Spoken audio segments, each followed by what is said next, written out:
All right, ladies and gentlemen, you are welcome to another great episode on your favorite political talk show, The Truth with Ben Jokes.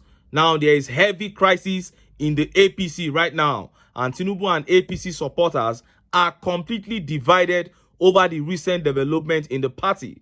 Recall that about 2 weeks ago, the NNPP governor of Kano State, Governor Abba Yusuf, sued APC chairman Abdullahi Ganduje over the video of him taking bribe in dollars when he was governor of Kano State.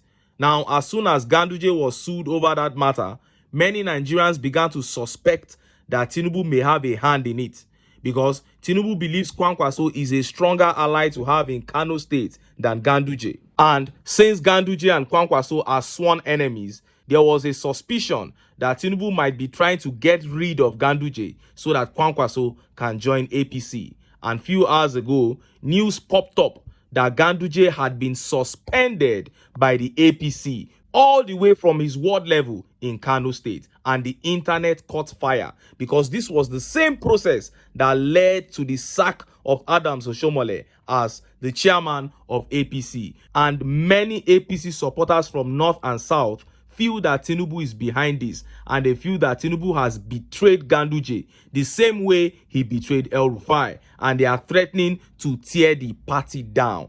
Before I show you details of that update and how Nigerians reacted, let me quickly show you this great insightful video by Peter Obi. See the video.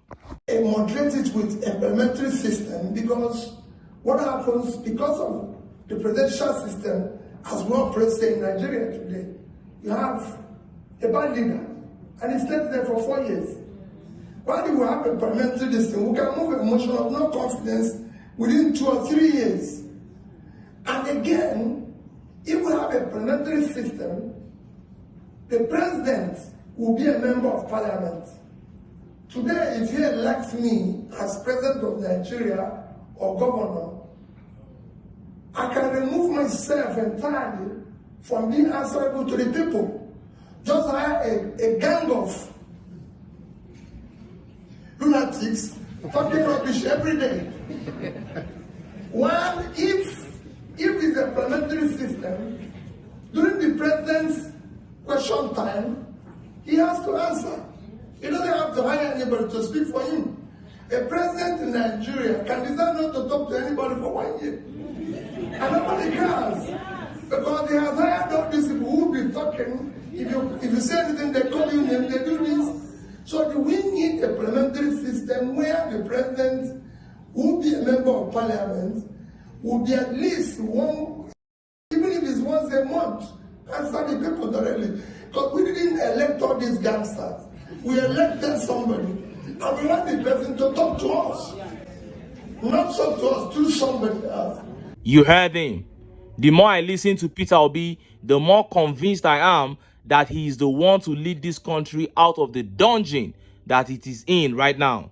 And I'm happy that he actually used the right words on some people in that interview. He said a president in Nigeria can surround himself with a group of rascals, gangsters who speak for him. And I don't think there are better words to use for men like Bayo Ononuga, Rena Omokri, Daniel Bwala. Those men who speak for TINUBU right now, those guys are rascals and gangsters who run their mouths defending every wrong move made by TINUBU. And that was Peter Obi there, showing the way forward for Nigeria. He remains the only man in this current political class who has the integrity and capacity to fix this country, not those who are padding budgets and buying yachts at the expense of Nigerians. Now, let us look at how the APC chairman, Abdullahi Ganduje, was suspended. Look at how the papers reported it.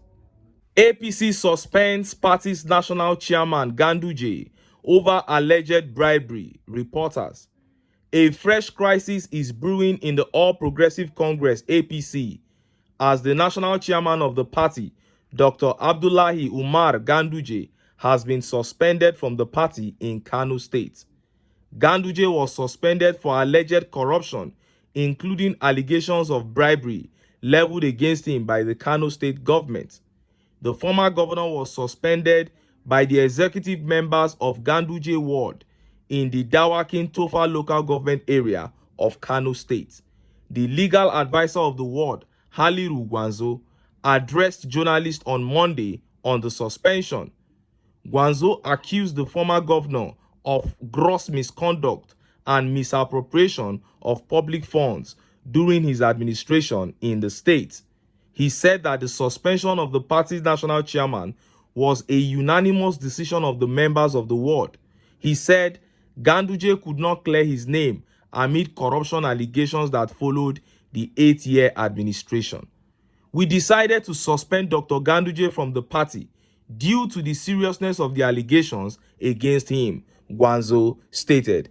In 2018, a series of videos published by Daily Nigerian showed Mr. Ganduje flashing a broad smile as he stashed wads of American dollars in his babanriga, a long flowing traditional embroidered robe commonly worn by men in the northern region. The outfit is known to have deep, large pockets.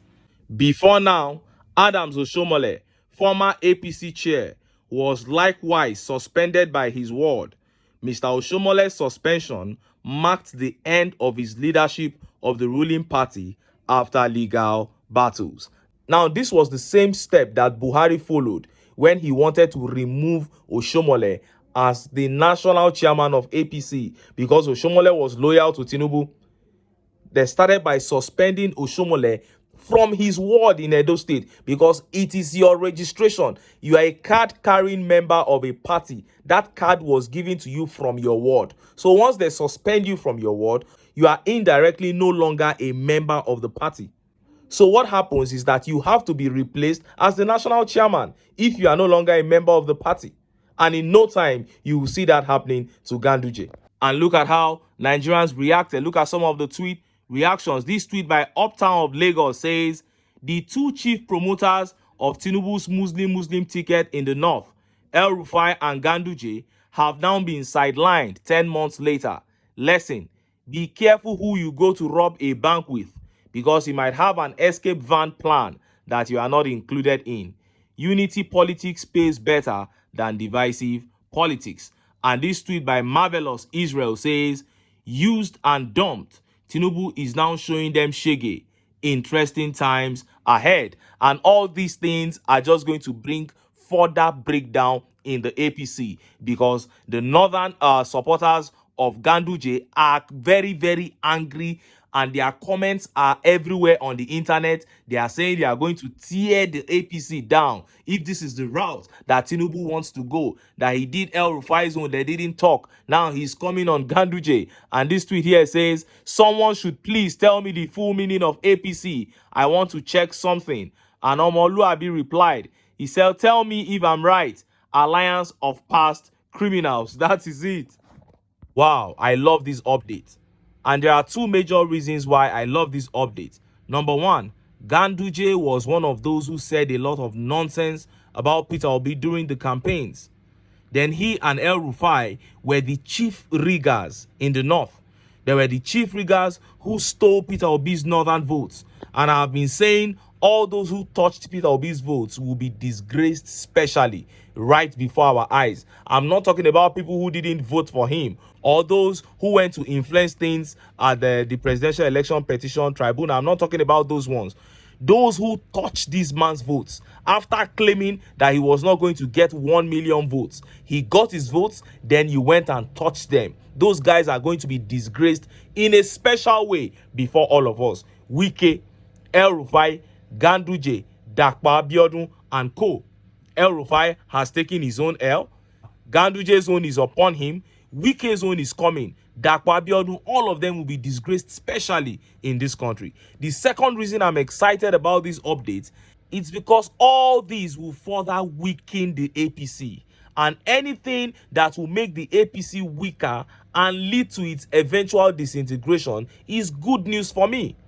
As soon as Ganduje is pushed out of the APC, he will move straight to El Rufai and they will become stronger. Remember that Ningi, the senator who was suspended from National Assembly for talking about the pardon, is also, palling with El Rufai now. And yes, you might want to say Tinubu is not looking for numbers. he is going to rig again. Yes, but you need men to rig. And by the time all these men are against him, rigging will become difficult. I am just looking for the pathway to a new Nigeria. And the weaker the APC, the higher are our chances. But ultimately, like I always say, the people will have to prioritize their own welfare above sentiments. Nigerians have seen clearly that the APC have come to steal, to kill, and to destroy. There is no light at the end of this APC tunnel. So what should we do? We need to come together, put aside our sentiments, and take back our country. But until then, make I still enter town. Make I go get some ogbonge political news wey una go like. Why? Because of una. Now I dey here, so don't go away.